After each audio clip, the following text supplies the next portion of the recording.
আমি বলতেছি 8 রাকাত এটা একটা বেদাতি আমল। তার প্রমাণ হলো তিরমিজি শরীফ খণ্ড নম্বর 1 পৃষ্ঠা নম্বর 166 806 নম্বর হাদিসের অধীনে ইমামে তিরমিজি রাহমাতুল্লাহ আলাইহি এটার আলোচনা করেছেন। 806 নম্বর হাদিসের অধীনে এখানে হযরত আবু যর গফারি রাদিয়াল্লাহু তাআলা আনহু উল্লেখ করেছেন যে আল্লাহ রাসূল কয়েকটা রাত তারাবি নামাজ পড়েছেন। তখন কত রাকাত পড়েছেন সেটা অবশ্য এখানে হাদিসের মধ্যে হযরত আবু যর বলেননি, কিন্তু ইমামে তিরমিজি রাহমাতুল্লাহ আলাইহি এই তিরমিজি শরীফের এখানে বিস্তারিত উল্লেখ করেছেন। এর আগে একটা কথা বুঝেন, আল্লাহ নবীর জামানাত থেকে নিয়া উনি যে আমলটা উল্লেখ করেছেন এটা হলো 3য় শতাব্দীর শেষ প্রান্ত পর্যন্ত। নবীর জামানা, সাহাবায়ে কেরামের জামানা, তাবেঈনের জামানা, তাবেঈনের জামানার পর 3য় শতাব্দীর একেবারে শেষ প্রান্ত পর্যন্ত মুসলিম উম্মার কি আমল ছিল তার চিত্র তিনি এখানে তুলে ধরেছেন। ইমাম তিরমিজির ইন্তেকাল হলো 279 হিজরিতে। ইমাম তিরমিজি ইন্তেকাল কত? 279 হিজরি। একেবারে আল্লাহর নবীর জামানাত থেকে নিয়ে 279 হিজরি পর্যন্ত মুসলিম উম্মার তারাবি রাকাত সম্পর্কে কি আমল ছিল এখানে তিনি সেটা উল্লেখ করেছেন। ওয়াক্তালাফা আহলুল ইলমি ফি কিয়ামি রমাদান, রমজানের তারাবি নামাজ সম্পর্কে একতলাফ আছে, তারাবি রাকাত সম্পর্কে। ফরাআ বাযু ইয়াসাল্লা 41 রাকাতান মাল বিত্রি। এই উম্মতের কিছু সংখ্যক উলামায়ে কেরামের অভিমত ছিল বিতির সহ হবে 41। বিতির সহ হবে কত? 41। ওয়া কাউলু আলিল মদিনা, এটা হলো মদিনাবাসীদের আমল, মদিনাবাসীদের বক্তব্য। বিতির সহ কত রাকাত? 41।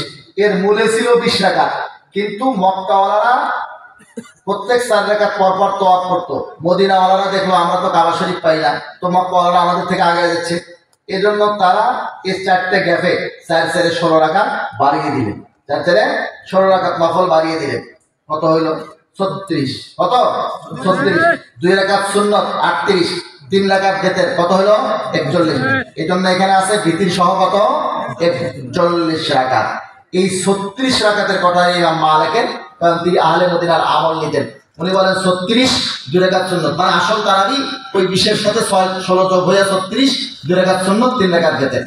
তো ইমাম মালিকের এক কথা 41 আর একটা হলো 36। উনি বলছেন ওই 20 রাকাতের সাথে আর কি 16 রাকাত 4 গ্যাপে যেটা পড়তেন, যে সময় আমরা দোয়া করি। আর এই উম্মতের অধিকাংশ উলামায়ে কেরামের অভিমত কি উল্লেখ করেছেন? ওয়াকসার আহলিল ইলমি, এই উম্মতের অধিকাংশ উলামায়ে কেরামের অভিমত হলো আলামা রুবিয়া আলী ইবনে ওমর ওয়া গায়রিহি মিন আসহাবিন নবী সাল্লাল্লাহু আলাইহি ওয়াসাল্লাম 20 রাকাতান।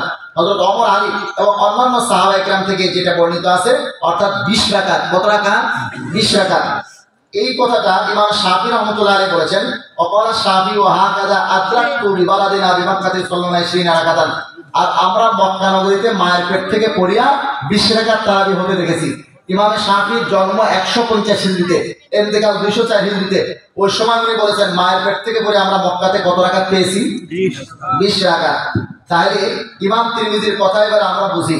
ইমাম তিরমিজি ইন্তেকাল করেছেন 279 হিজরিতে। আল্লাহ রাসূলের জামানাত থেকে নিয়ে এই জামানা পর্যন্ত, এই পুরা খায়রুল কুরআন সহ ওনার ইন্তেকাল পর্যন্ত, এই পুরা টাইমে আল্লাহ রাসূলের জামানাত থেকে মুসলমানদের আমল ছিল মক্কাতে 20, মদিনাতে 41, পুরা দুনিয়াতে আর কোথাও 20 রাকাতের বেশি তারাবির নামাজ হতো না। তারাবির নামাজ 20 রাকাতের নিচে, 20 রাকাতের নিচে কোথাও কেউ পড়ে নাই। ইমাম তিরমিজি সাহাব বলেছেন এটা।